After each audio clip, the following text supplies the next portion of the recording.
नमस्कार। प्रस्तुत है मुंशी प्रेमचंद जी के द्वारा लिखी हुई कहानी आभूषण। आभूषणों की निंदा करना हमारा उद्देश्य नहीं है। हम असहयोग का उत्पीड़न सह सकते हैं, पर ललनाओं के निर्दय घातक वाक्यवाणों को नहीं ओढ़ सकते। तो भी इतना अवश्य कहेंगे कि इस तृष्णा की पूर्ति के लिए जितना त्याग किया जाता है, उसका सदुपयोग करने से महान पद प्राप्त हो सकता है। यद्यपि हमने किसी रूपहीन महिला को आभूषणों की सजावट से रूपवती होते नहीं देखा, तथापि हम यह भी मान लेते हैं कि रूप के लिए आभूषणों की उतनी ही जरूरत है जितनी घर के लिए दीपक की। किंतु शारीरिक शोभा के लिए हम तन को कितना मलिन, चित्त को कितना अशांत और आत्मा को कितना कलुषित बना लेते हैं, इसका हमें कदाचित ज्ञान नहीं होता। इस दीपक की ज्योति में आंखें धुंधली हो जाती हैं।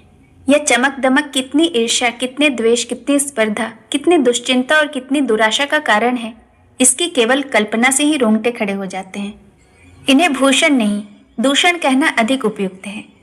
नहीं तो यह कब हो सकता था कि कोई नववधू पति के घर आने की तीसरे ही दिन अपने पति से कहती कि मेरे पिता ने तुम्हारे पल्लू बांधकर मुझे तो कुएं में ढकेल दिया। शीतला आज अपने गांव के ताल्लुकेदार कुंवर सुरेश सिंह की नवविवाहिता वधू को देखने गई थी। उसके सामने ही वह मंत्रमुग्ध सी हो गई। बहू के रूप लावण्य पर नहीं, उसके आभूषणों की जगमगाहट पर उसकी टकटकी लगी रही, और वह जब लौटकर घर आई तो उसकी छाती पर सांप लौटता रहा।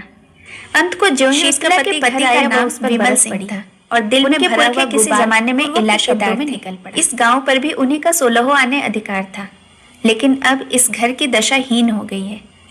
सुरेश सिंह के पिता जमींदारी के काम में दक्ष थे। विमल सिंह का सब इलाका किसी न किसी प्रकार से उनके हाथ में आ गया। विमल के पास सवारी का टट्टू भी न था। उसे दिन में 2 बार भोजन भी मुश्किल से मिलता था। उधर सुरेश के पास हाथी, मोटर और कई घोड़े थे। 10-5 बाहर के आदमी नित्य द्वार पर पड़े रहते थे। पर इतनी विषमता होने पर भी दोनों में भाईचारा निभाया जाता था। शादी ब्याह में, मुंडन छेदन में परस्पर आना जाना होता रहता था। सुरेश विद्या प्रेमी थे। हिंदुस्तान में ऊंची शिक्षा समाप्त करके वह यूरोप चले गए और सब लोगों की शंकाओं के विपरीत वहां से आर्य सभ्यता के परम भक्त बनकर लौटे। वहां के जड़वाद, कृत्रिम भोग लिप्सा और अमानुषिक मधांतता ने उनकी आंखें खोल दी थी। पहले वह घरवालों के बहुत जोर देने पर भी विवाह करने को राजी नहीं हुए थे। लड़के से पूर्व परिचय हुए बिना प्रणय नहीं कर सकते थे। पर यूरोप से लौटने पर उनके वैवाहिक विचारों में बहुत बड़ा परिवर्तन हो गया। उन्होंने उसी पहले की कन्या से बिना उसके आचार विचार जाने हुए विवाह कर लिया।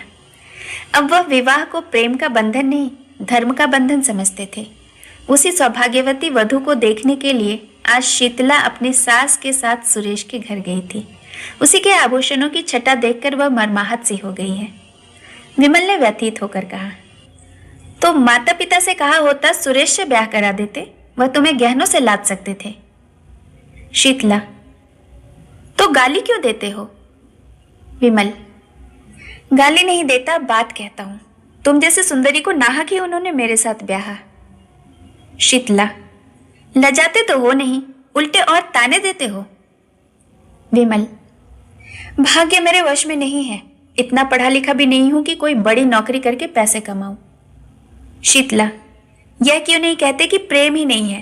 प्रेम हो तो कंचन भी बरसने लगे। विमल, तुम्हें गहनों से बहुत प्रेम है। शीतला, सभी को होता है, मुझे भी है। विमल, अपने आप को अभागिनी समझती हो? शीतला, हूं ही, समझना कैसा है? नहीं तो क्या दूसरों को देखकर तरसना पड़ता? विमल, गहने बनवा दो तो अपने आप को भाग्यवान समझने लगोगी। शीतला, तुम तो इस तरह पूछ रहे हो जैसे सुनार दरवाजे पर बैठा है। विमल, नहीं, सच कहता हूं, बनवा दूंगा। हाँ, कुछ सब्र जरूर करना पड़ेगा। समर्थ पुरुषों को बात लग जाती है तो प्राण ले लेते हैं। सामर्थ्यहीन पुरुष अपनी ही जान पर खेल जाता है। विमल सिंह ने घर से निकल जाने की ठानी। निश्चय किया, या तो इसे गहनों से ही लाद दूंगा या वैधव्य शोक से, या तो आभूषण ही पहनेगी या सिंदूर को भी तरसेगी। दिन भर वह चिंता में डूबा पड़ा रहा। शीतला को भी उसने प्रेम से संतुष्ट करना चाहा। आज अनुभव हुआ कि नारी का हृदय प्रेम पाश से नहीं बंधता, कंचन के पास से ही बन सकता है। पहर रात जाते जाते वह घर से चल खड़ा हुआ, पीछे फिरकर कभी न देखा। ज्ञान से जागे हुए विराग में चाहे मोह का संस्कार हो, पर नैराश्य से जागा हुआ विराग अचल होता है। प्रकाश में इधर उधर की वस्तुओं को देखकर मन विचलित हो सकता है, पर अंधकार में किसका साहस है जो लीक से जौ भर भी हट सके। विमल के पास विद्या न थी, कला कौशल भी न था। उसे केवल अपने कठिन परिश्रम और कठिन आत्मत्याग का ही आधार था। वह पहले कलकत्ते गया, वहां कुछ दिन तक एक सेठ जी की अगवानी करता रहा। वहां जो सुन पाया कि रंगून में मजदूरी अच्छी मिलती है, तो वह रंगून जा पहुंचा और बंदर पर माल चढ़ाने उतारने का काम करने लगा।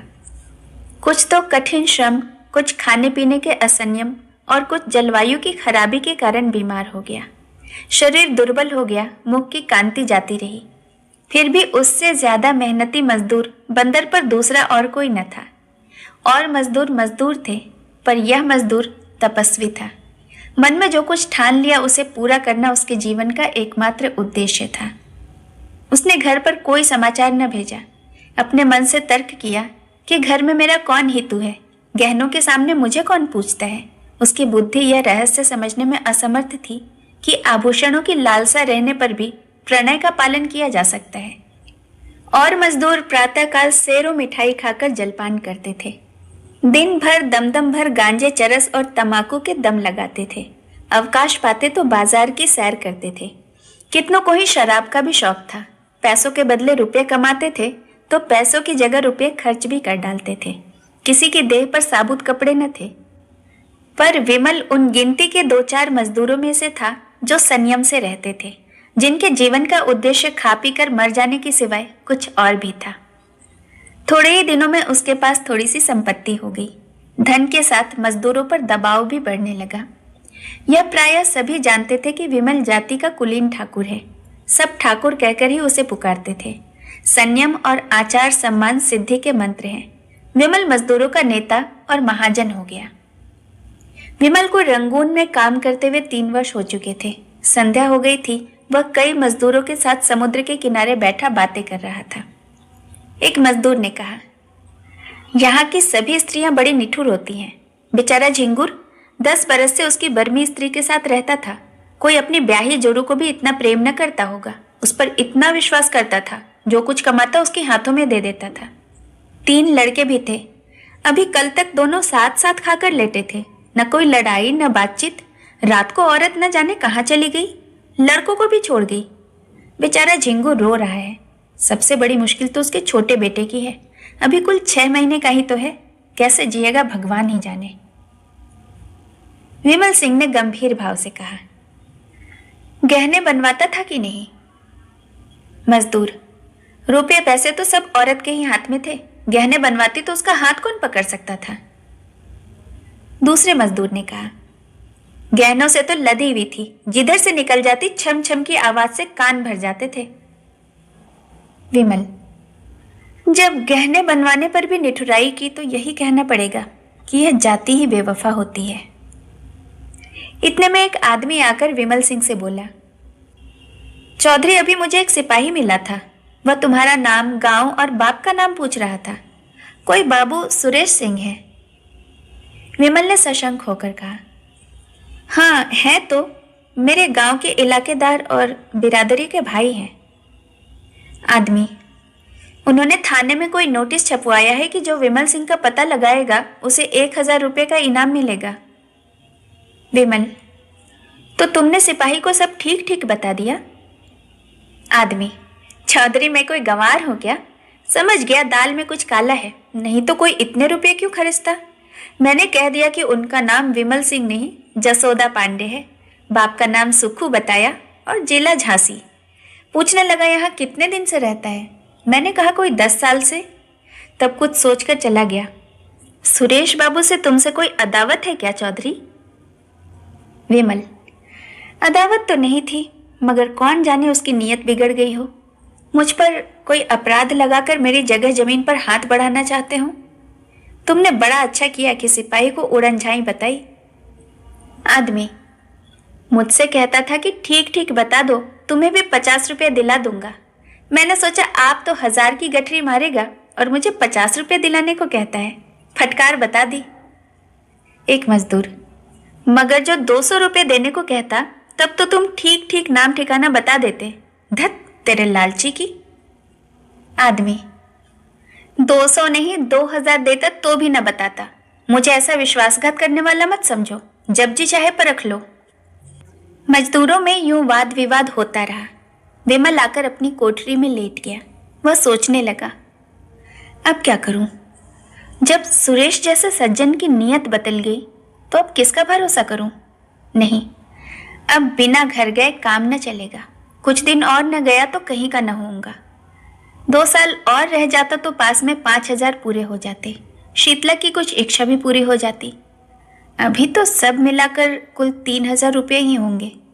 इतने में उसकी अभिलाषा न पूरी होगी। खैर, अभी चलूं, 6 महीने में फिर लौट आऊंगा। अपनी जायदाद तो बच जाएगी। नहीं, 6 महीने तक रहने का क्या, आने जाने का 1 महीना लग जाएगा। घर में 15 दिन से ज्यादा न रहूंगा। वहां कौन पूछता है आऊं या रहूं, मरूं या जीऊं। वहां तो गहनों से प्रेम है। इस तरह मन में निश्चय करके वह दूसरे दिन रंगून से चल पड़ा। संसार कहता है कि गुण के सामने रूप की कोई हस्ती नहीं। हमारे नीति शास्त्र के आचार्यों का भी यही कथन है। पर वास्तव में यह कितना भ्रममूलक है।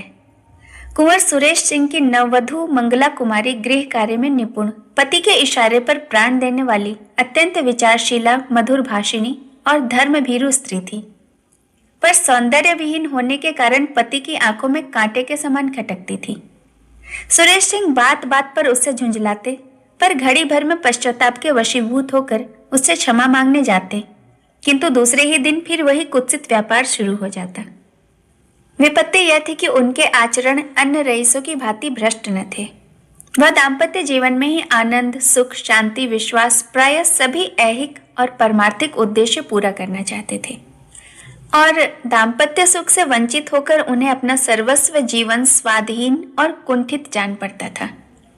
फल यह हुआ कि मंगला को अपने ऊपर विश्वास न रहा। वह अपने मन से कोई काम करते हुए डरती कि स्वामी नाराज होंगे। स्वामी को खुश करने के लिए अपनी भूलों को छिपाती, बहाने करके झूठ बोलती, नौकरों को अपराध लगाकर आत्मरक्षा करती। पति को प्रसन्न रखने के लिए उसने अपने गुणों की, अपनी आत्मा की अवहेलना की, पर उठने के बदले वह पति की नजरों से गिरती ही गई। नित्य नए श्रृंगार करती पर लक्ष्य से दूर होती जाती थी। पति की एक मधुर मुस्कान के लिए, उनके अधरों के एक मीठे शब्द के लिए उसका प्यासा हृदय तड़प तड़प कर रह जाता था। लावण्य विहीन स्त्री वह भिक्षुक नहीं है जो चंगुल भर आटे से संतुष्ट हो जाए। वह भी पति का संपूर्ण अखंड प्रेम चाहती है, और कदाचित सुंदरियों से अधिक, क्योंकि वह इसके लिए असाधारण प्रयत्न और अनुष्ठान करती है। मंगला इस प्रयत्न में निष्फल होकर और भी संतप्त होती थी। धीरे धीरे पति पर से उसकी श्रद्धा उठने लगी। उसने तर्क किया कि ऐसे क्रूर, हृदय शून्य, कल्पनाहीन मनुष्य से मैं भी उसी का सा व्यवहार करूंगी। जो पुरुष रूप का भक्त है वह प्रेम भक्ति के योग्य नहीं। इस प्रत्याघात ने समस्या को और भी जटिल कर दिया। मगर मंगला को केवल अपनी रूपहीनता का ही रोना न था। शीतला की अनुपम रूप लालित्य भी उसकी कामनाओं का बाधक था, बल्कि उसकी आशालताओं पर पड़ने वाला तुषार था। मंगला सुंदरी न सही, पर पति पर जान देती थी। जो अपने को चाहे उससे हम विमुख नहीं हो सकते। प्रेम की शक्ति अपार है। पर शीतला की मूर्ति सुरेश के हृदय द्वार पर बैठी हुई मंगला को अंदर न जाने देती थी, चाहे वह कितना ही वेश बदलकर क्यों न आवे।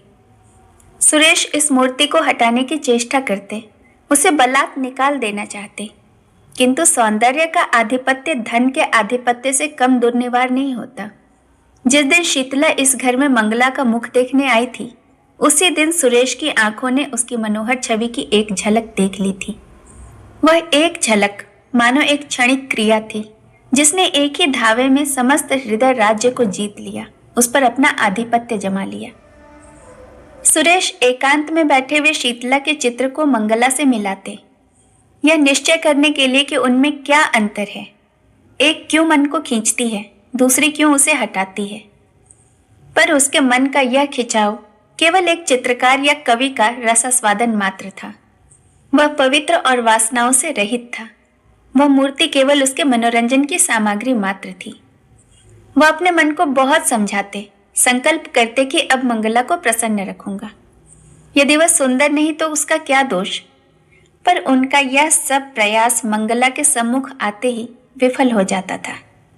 वह बड़ी सूक्ष्म दृष्टि से मंगला के मन के बदलते हुए भावों को देखते थे, पर एक पक्षाघात पीड़ित मनुष्य की भांति घी के घड़े को लुढ़कते देखकर भी रोकने का कोई उपाय न कर सकते थे। परिणाम क्या होगा यह सोचने का उन्हें साहस ही न होता था। पर जब मंगला ने अंत को बात बात में उनकी तीव्र आलोचना करना शुरू कर दिया, वह उनसे उच्छृंखलता का व्यवहार करने लगी, तो उसके प्रति उनका वह उतना सौहार्द भी विलुप्त हो गया। घर आना जाना छोड़ दिया। एक दिन संध्या के समय बड़ी गर्मी थी। पंखा झलने से आग और भी दहकती थी। कोई सैर करने बगीचों में भी न जाता था। पसीने की भांति शरीर से सारी स्फूर्ति बह गई थी। जो जहां था वहीं मुर्दा सा पड़ा था। आग से सेके हुए मृदंग की भांति लोगों के स्वर कर्कश हो गए थे। साधारण बातचीत में भी लोग उत्तेजित हो जाते थे, जैसे साधारण संघर्षण से वन के वृक्ष जल उठते हैं। सुरेश सिंह कभी 4 कदम टहलते थे, फिर हाँफ कर बैठ जाते थे। नौकरों पर झुंझला रहे थे कि जल्द जल्द छिड़काव क्यों नहीं करते। सहसा उन्हें अंदर से गाने की आवाज सुनाई दी। चौंके, फिर क्रोध आया। मधुर गान कानों को अप्रिय जान पड़ा। यह क्या बेवक्त की शहनाई है। यहाँ गर्मी के मारे दम निकल रहा है और इन सबको गाने की सूझी है। जरूर मंगला ने बुलाया होगा और क्या। लोग नाहक कहते हैं कि स्त्रियों के जीवन का आधार प्रेम है। उनके जीवन का आधार भी वही भोजन, निद्रा, राग, रंग, आमोद प्रमोद है जो समस्त प्राणियों का है। घंटे भर तो सुन चुका। यह गीत कभी बंद होगा भी या नहीं। यह सब व्यर्थ में गला फाड़ फाड़ कर चिल्ला रही हैं। अंत को न रहा गया। जनान खाने में आकर बोले, यह तुम लोगों ने क्या कांव कांव मचा रखी है। यह गाने बजाने का कौन सा समय है। बाहर बैठना मुश्किल हो गया है। सन्नाटा छा गया। जैसे शोरगुल मचाने वाले बालकों में मास्टर पहुंच जाए। सभी ने सिर झुका लिए और सिमट गई। मंगला तुरंत उठकर सामने वाले कमरे में चली गई। पति को बुलाया और आहिस्ते से बोली, क्यों इतना बिगड़ रहे हो। मैं इस वक्त गाना नहीं सुनना चाहता। तुम्हें कौन सुनाता है। क्या मेरे कानों पर भी तुम्हारा अधिकार है। फिजूल की बमचक। तुमसे मतलब। मैं अपने घर में यह कोलाहल न मचने दूंगा। तो मेरा घर कहीं और है। सुरेश सिंह इसका उत्तर न देकर बोले, इन सबको कह दो कि फिर किसी वक्त आए। मंगला, इसीलिए कि तुम्हें इनका आना अच्छा नहीं लगता। हाँ, इसीलिए। क्या तुम सदा वही करते हो जो मुझे अच्छा लगे। तुम्हारे मित्र यहाँ आते हैं, हंसी ठट्ठे की आवाज अंदर सुनाई देती है। मैं कभी नहीं कहती कि इन लोगों का आना बंद कर दो। तुम मेरे कामों में दखलंदाजी क्यों देते हो। सुरेश ने तेज होकर कहा, इसीलिए कि मैं घर का स्वामी हूं। मंगला, तुम बाहर के स्वामी हो। यहां मेरा अधिकार है। सुरेश, क्यों व्यर्थ की बकबक करती हो। मुझे चिढ़ाने से क्या मिलेगा। मंगला जरा देर चुपचाप खड़ी रही। वह पति के मनोगत भावों की मीमांसा कर रही थी। फिर बोली, अच्छी बात है। जब इस घर में मेरा कोई अधिकार ही नहीं तो मैं यहां न रहूंगी। अब तक भ्रम में थी, आज तुमने वह भ्रम मिटा दिया। मेरा इस घर पर कभी भी अधिकार नहीं था। जिस स्त्री का पति के हृदय पर ही अधिकार नहीं, उसका उसकी संपत्ति पर भी कोई अधिकार नहीं हो सकता। सुरेश ने लज्जित होकर कहा, बात का बतंगड़ क्यों बनाती हो। मेरा मतलब यह न था। कुछ का कुछ समझ गई। मंगला, मन की बात आदमी के मुंह से अनायास ही निकल जाती है। सावधान होकर तो हम अपने भावों को छिपा लेते हैं। सुरेश को अपनी असज्जनता पर दुख तो हुआ, पर इस भय से कि मैं इसे जितना ही मनाऊंगा उतना ही यह और जलीकटी सुनाएगी, उसे वहीं छोड़कर वह बाहर चले आए। प्रातःकाल ठंडी हवा चल रही थी। सुरेश खुमारी में पड़े हुए स्वप्न देख रहे थे कि मंगला सामने से चली जा रही है। चौंक पड़े। देखा द्वार पर सचमुच मंगला खड़ी है। घर की नौकरानियां आंचल से आंखें पोंछ रही हैं। कई नौकर आसपास खड़े हैं। सभी की आंखें सजल और मुख उदास है, मानो बहू विदा हो रही है। सुरेश समझ गए कि मंगला को कल की बात लग गई। पर उन्होंने उठकर कुछ पूछने की या मनाने या समझाने की चेष्टा नहीं की। यह मेरा अपमान कर रही है, मेरा सिर नीचा कर रही है। चाहे जहां जाए, मुझे इससे कोई मतलब नहीं। यूं बिना कुछ पूछे गाछे चले जाने का अर्थ ही यह है कि मैं इसका कोई नहीं। फिर मैं इसे रोकने वाला कौन हूं? वह यूं ही जड़वत पड़े रहे और मंगला चली गई। उनकी तरफ मुंह उठाकर भी न ताका। मंगला पांव पैदल चली जा रही थी। एक बड़े ताल्लुकेदार की औरत के लिए यह मामूली बात न थी। किसी को हिम्मत न पड़ती थी कि उससे कुछ कहे। पुरुष उसकी राह छोड़कर किनारे खड़े हो जाते थे। नारियां द्वार पर खड़ी करुण कौतूहल की दृष्टि से देखती और आंखों से कहती कि हाँ, निर्दयी पुरुष, इतना भी ना हो सका कि एक डोले पर तो बिठा देता। मंगला इस गांव से निकलकर उस गांव में पहुंची जहां शीतला रहती थी। शीतला सुनते ही द्वार पर आकर खड़ी हो गई और मंगला से बोली, बहन जरा आकर दम तो ले लो। मंगला ने अंदर जाकर देखा तो मकान जगह जगह से गिरा हुआ था। दलान में एक वृद्धा खाट पर पड़ी थी। चारों ओर दरिद्रता के चिन्ह दिखाई देते थे। शीतला ने पूछा, यह क्या हुआ बहन? मंगला, जो भाग्य में लिखा था। शीतला, कुंवर जी ने कुछ कहा सुना था? मंगला, मुंह से कुछ न कहने पर भी मन की बात छिपी नहीं रहती ना। शीतला, अरे तो क्या अब यहां तक नौबत आ गई? दुख की अंतिम दशा संकोचहीन होती है, मंगला ने कहा। चाहती तो अभी पड़ी रहती, उसी घर में जीवन कट जाता, पर जहां प्रेम नहीं, पूछ नहीं, मान नहीं, वहां अब नहीं रह सकती। शीतला, तुम्हारा मायका कहाँ है? मायके कौन सा मुंह लेकर जाऊंगी? तब कहाँ जाओगी? ईश्वर के दरबार में। पूछूंगी कि तुमने मुझे सुंदरता क्यों नहीं दी, बदसूरत क्यों बनाया। बहन, स्त्री के लिए इससे अधिक दुर्भाग्य की बात नहीं कि वह रूप ही ना हो। शायद पहले जन्म की पिशाचिनियां ही बदसूरत औरतें होती होंगी। रूप प्रेम से मिलता है और प्रेम से दुर्लभ कोई वस्तु नहीं। यह कहकर मंगला उठ खड़ी हुई। शीतला ने उसे रोका नहीं। सोचा इसे क्या खिलाऊंगी, आज तो चूल्हा जलाने की भी कोई आशा नहीं। उसके जाने के बाद वह देर तक बैठी सोचती रही, मैं कैसी अभागिन हूं, जिस प्रेम को न पाकर यह बेचारी जीवन को त्याग रही है, उसी प्रेम को मैंने पांवों से ठुकरा दिया। इसे जेवर की क्या कमी थी? क्या यह सारे जड़ाऊ जेवर इसे सुखी रख सके? उन्हें इसने पांवों से ठुकरा दिया। उन्हीं आभूषणों के लिए मैंने अपना सर्वस्व खो दिया। हाँ, न जाने वह किस दशा में होंगे। अपनी लालसा और तृष्णा को वह कितनी ही बार धिक्कार चुकी थी। मंगला की दशा देखकर आज उसे आभूषणों से घृणा हो गई थी। विमल को घर छोड़े 2 साल हो गए थे। शीतला को अब उनके बारे में भांति भांति की शंकाएं होने लगी थी। आठों पहर उसके चित्त में ग्लानि और क्षोभ की आग सुलगा करती थी। देहात के छोटे मोटे जमींदारों का काम डांट डपट छीन झपट से ही चला करता है।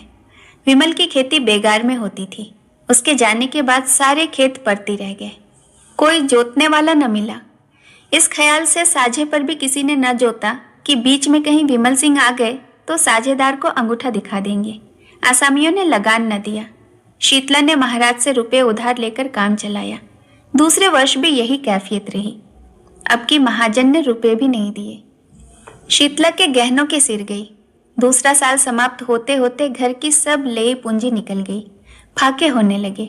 बूढ़ी सास, छोटा देवर, ननद और आप 4 प्राणियों का खर्च था। नात हित भी आते ही रहते थे। उस पर यह और मुसीबत हुई कि मैके में एक फौजदारी हो गई। पिता और बड़े भाई उसमें फंस गए। 2 छोटे भाई, 1 बहन और माता, 4 प्राणी और सर पर आ डटे। गाड़ी पहले से मुश्किल से चलती थी, अब तो जमीन में धंस गई। प्रातः काल से ही कलह आरंभ हो जाता था। समधिन समधिन से, साले बहनोई से गुथ जाते। कभी तो अन्न के अभाव से भोजन ही न बनता, कभी भोजन बनने पर भी गाली गलौज के कारण खाने की नौबत न आती। लड़के दूसरों के घर जाकर गन्ने और मटर खाते। बुढ़िया दूसरों के घर जाकर अपना दुखड़ा रोती और ठाकुर सुहाती करती। पुरुष की अनुपस्थिति में स्त्री के मैके वालों का प्राधान्य हो जाता है। इस संग्राम में प्रायः विजय पताका मैके वालों के ही हाथ में रहती है। किसी भांति घर का अनाज आ जाता तो उसे पीसे कौन। शीतला की माँ कहती 4 दिन के लिए आई हूं तो क्या चक्की चलाऊं। सास कहती कि खाने के बेर तो बिल्ली की तरह लपकेंगी, पीसते जान क्यों निकलती है। विवश होकर शीतला को अकेले पीसना पड़ता। भोजन के समय वह महाभारत मचता कि पड़ोस वाले तंग आ जाते। शीतला कभी माँ के पैरों पड़ती, कभी सास के चरण पकड़ती, लेकिन दोनों ही उसे झिड़क देती। माँ कहती तूने यहाँ बुलाकर हमारा पानी उतार लिया। सास कहती मेरी छात पर सौत लाकर बिठा दी, अब बातें बनाती है। इस घोर विवाद में शीतला अपना विरह शोक भूल गई। सारी अमंगल शंकाएं इस विरोधाग्नि में शांत हो गई। बस अब यही चिंता थी कि इस दशा से छुटकारा कैसे हो। माँ और सास दोनों ही का यमराज के सिवाय और कोई ठिकाना न था, पर यमराज उनका स्वागत करने के लिए बहुत उत्सुक नहीं जान पड़ते थे। सैकड़ों उपाय सोचती, पर उस पथिक की भांति जो दिन भर चलकर भी अपने द्वार पर ही खड़ा हो, उसकी सोचने की शक्ति निश्चल हो जाती। चारों तरफ निगाहें दौड़ाती कि कहीं कोई शरण का स्थान है, पर कहीं निगाह न जमती। एक दिन वह इसी नैराश्य की अवस्था में द्वार पर खड़ी थी। मुसीबत में, चित्त की उद्विग्नता में, इंतजार में द्वार से हमें प्रेम हो जाता है। सहसा उसने सुरेश बाबू को सामने से घोड़े पर जाते देखा। उनकी आंखें उसकी ओर फिरी, आंखें मिली, वह झिझक कर पीछे की ओर हट गई, किवाड़े बंद कर लिए। कुंवर साहब आगे बढ़ गए। शीतला को खेद हुआ कि उन्होंने मुझे देख लिया। मेरे सिर पर साड़ी फटी हुई थी, चारों तरफ उसमें पैबंद लगे थे। वह अपने मन में न जाने क्या कहते होंगे। कुंवर साहब को गांव वालों से विमल सिंह के परिवार की कष्टों की खबर मिली थी। वह गुप्त रूप से उनकी कुछ सहायता करना चाहते थे, पर शीतला को देखते ही संकोच ने उन्हें ऐसा दबाया कि द्वार पर एक भी क्षण न रुक सके। मंगला के गृह त्याग के 3 महीने पीछे आज पहली बार वह घर से निकले थे। मारे शर्म के बाहर बैठना छोड़ दिया था। इसमें संदेह नहीं कि कुंवर साहब मन में शीतला के रूप रस का आस्वादन करते थे। मंगला के जाने के बाद उनके हृदय में एक विचित्र दुष्कामना जाग उठी थी। क्या किसी उपाय से यह सुंदरी मेरी नहीं हो सकती? विमल का मुद्दत से पता नहीं, बहुत संभव है कि वह अब संसार में न हो, किंतु वह इस दुष्कल्पना को विचार से दबाते रहते थे। शीतला की विपत्ति की कथा सुनकर भी वह उसकी सहायता करते हुए डरते थे। कौन जाने, वासना यही वेश धरकर मेरे विचार और विवेक पर कुठाराघात करना चाहती हो। अंत को लालसा की कपट लीला उन्हें भुलावा दे ही गई। वह शीतला के घर उसका हालचाल पूछने पहुंच गए। मन में तर्क किया, यह कितना घोर अन्याय है कि एक अबला ऐसे संकट में हो और मैं उसकी बात भी न पूछूं। पर वहां से लौटे तो बुद्धि और विवेक की रस्सियां टूट गई थीं और नौका मोह वासना के अपार सागर में डुबकियां खा रही थी। आह, यह मनोहर छवि, यह अनुपम सौंदर्य। एक क्षण में उन्मत्तों की भांति बकने लगे। यह प्राण और यह शरीर तेरी भेंट करता हूं। संसार हंसेगा हंसे, महापाप है, कोई चिंता नहीं। इस स्वर्गीय आनंद से मैं अपने को वंचित नहीं रख सकता। वह मुझसे भाग नहीं सकती। इस हृदय को छाती से निकाल कर उसके पैरों पर रख दूंगा। विमल मर गया है, नहीं मरा तो अब मरेगा। शेष कहानी अगले भाग में। सुनने के लिए बहुत बहुत धन्यवाद।